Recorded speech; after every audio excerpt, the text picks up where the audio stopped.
Aksi Dinar Kendi di publik yang hanya menggunakan bikini tentu saja menuai kehebohan. Protes Dinar Kendi atas pemberlakuan PPKM yang diperpanjang dengan hanya menggunakan bikini di pinggir jalan tentu saja menuai kehebohan. Polisi yang mengetahui aksi tersebut langsung mengamankan Dinar Kendi dan dibawa ke Polres Jakarta Selatan untuk menjalani pemeriksaan. Atas aksinya yang hanya menggunakan bikini di pinggir jalan, maka status Dinar Kendi menjadi tersangka dengan pasal pornografi dan Undang-Undang Informasi Teknologi, di mana ancaman hukumannya adalah 10 tahun penjara. Jadi sesuai dengan apa yang sudah kita sampaikan di awal tadi pagi bersama Bapak Kabid Humas Polda Metro Jaya, saya menyampaikan bahwa malam hari ini menyampaikan update dari proses pemeriksaan saudari DC.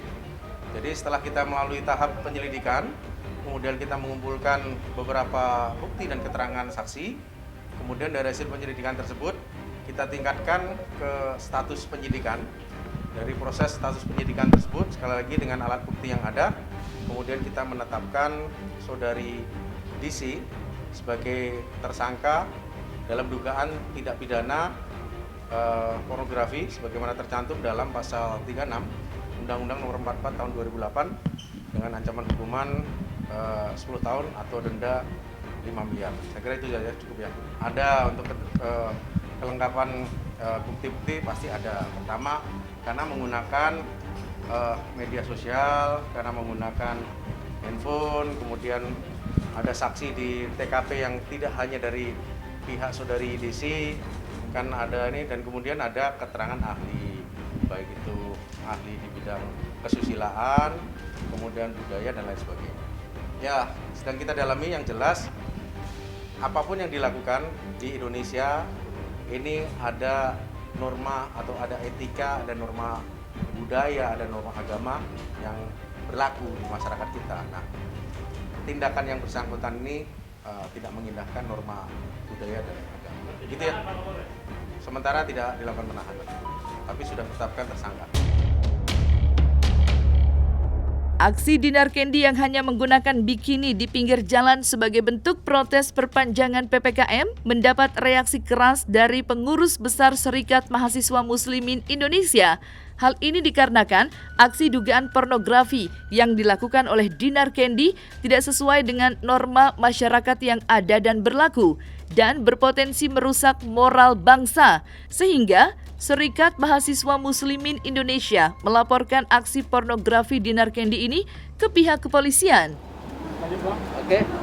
Pasal 36 junto pasal 10 dan pasal 34 junto pasal 8 serta pasal 281 KUHP, Undang-Undang Pornografi dan KUHP. Kami laporkan. Tadi sebanyak 12 pertanyaan. Bang, pertimbangannya melaporkan Dinar Kendi apa sih, Bang? Pertimbangannya adalah kewajiban moral kita sebagai organisasi mahasiswa nasional, Serikat Mahasiswa Muslim Indonesia, melaporkan ini karena ini tindakan yang sudah melebihi batas wajar dan melanggar asusila, dan ini berpotensi untuk merusak anak bangsa dan tidak baik untuk dia lakukan hal itu di muka umum. Padahal beliau adalah public figure yang semestinya memberikan contoh atau perilaku yang baik di masa pandemi ini, serta membantu masyarakat, bukan untuk memprovokasi sebagainya. Dan itu dia sampaikan dengan cara mengkritik sehingga seperti menjatuhkan martabat negara atau bangsa. Karena dia menuliskan papan kritiknya itu bahwa saya stres karena PPKM diperpanjang. Jadi dia menyampaikan kritik dengan cara yang tidak baik. Berarti kritikannya itu yang Bang ini ya Bang ya? Jadi caranya yang tidak baik itu yang kami tidak terima dari organisasi mahasiswa nasional, dan ini harus ditindaklanjuti, dilaporkan.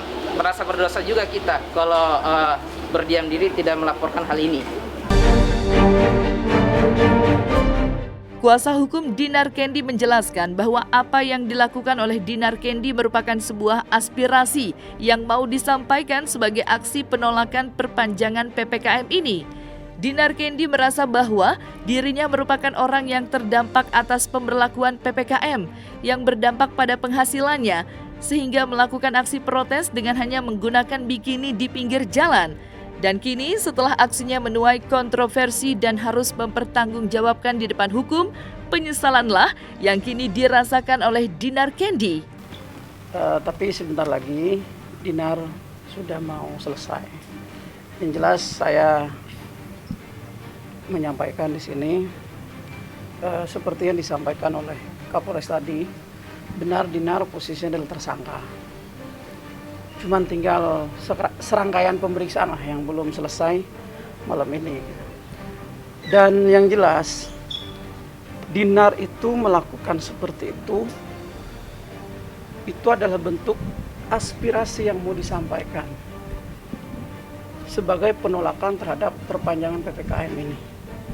Itu yang dia lakukan tujuannya. Sebagai bentuk kritik bahwa dia salah satu orang yang punya dampak terhadap PPKM ini, sehingga dia melakukan hal yang seperti itu. Usahanya macet, saya kira tidak hanya Dinar ya, ada orang-orang yang lain juga merasakan seperti apa dampak dari PPKM ini terhadap ekonomi, terhadap income. Itu tentunya yang dilakukan oleh Dinar Kendi. Bentuk protes, bentuk aspirasi yang disampaikan, tentunya dengan gaya dia. Kalau mahasiswa pakai jas segala macam dan dia kan DJ. Jadi tentunya dengan pola dia dan gaya dia yang disampaikan. Tidak ada motif lain selain menyampaikan aspirasi terhadap perpanjangan PPKM ini. Dampak yang dia lakukan, yang dia rasakan. Itu sih sebenarnya. Yang jelas kalau Dinar sekarang ya menyesal melakukan seperti itu. Dinar Kendi juga apa yang dia lakukan, cara dia juga sudah menyesal lah melakukan seperti itu. Tapi yang jelaskan begini, siapapun kalau perut kita lapar akan melakukan apapun untuk bisa kenyang, ya enggak? Itu saya rasa yang dia rasakan. Dan tidak Dinar Kendi, ada berita juga kok hari ini yang percobaan bunuh diri gara-gara PPKM gitu. Artinya ini dampak atau aspirasi yang dia akan sampaikan begitu stresnya dia merasakan PPKM ini. Bang, pertimbangan apa Dinar tidak ditahan Bang? Pertimbangannya kooperatif sih. Terus menyesal atas perbuatannya. Terus dia juga kan tidak ditangkap sebenarnya. Dia yang kesini semalam. Setelah dihubungin dia langsung ke sini. Artinya kooperatif dan niat baik untuk menyampaikan itu karena ada, sehingga dia kesini itu menunjukkan penyesalannya dan apa yang dia sampaikan itu memang kurang baik terhadap masyarakat. Walaupun sebenarnya adalah lebih ke dampak yang dia rasakan. Kalau pertimbangan dia melakukan tidak tahu. Cuman yang jelas dia melakukan itu adalah seperti yang saya sampaikan barusan. Bentuk protes, penolakan terhadap PPKM, bentuk kritik dan bentuk aspirasi yang dia sampaikan dengan gaya dia sebagai DJ. Ya kan mungkin dia memilih trotoar itu kan biar terlihat dan terdengar, dalam artian terdengar di sini, tersampaikan apa yang disampaikan aspirasinya. Itu kan. Nah, ya itu tadi. Kalau misalnya mahasiswa mungkin kan pakai jas, tapi karena dia DJ, mungkin pola dan gayanya menyampaikan aspirasi itu dengan cara seperti itu. Dan itu kan saking stresnya berarti. Kalau bahasa kasarnya kan saking laparnya kita ini akibat dari PPKM itu. Dia merasakannya seperti itu. Kondisinya baik, apalagi datang saya tadi langsung berseri-seri mukanya, dia langsung senang sekali. Pasnya beberapa pertanyaan karena semalam juga beberapa kali kan saya baru datang tadi sore sehingga beberapa pertanyaan. Kalau untuk saksi yang diperiksa sendiri ada total berapa, Bang? Saksinya ada adiknya, terus asistennya. Pokoknya saksi ini sudah dianggap cukup lah dari kawan-kawan kepolisian. Dan sekarang tinggal nunggu proses hukum, kita harus hargai. Wajib lapor setiap 1 minggu.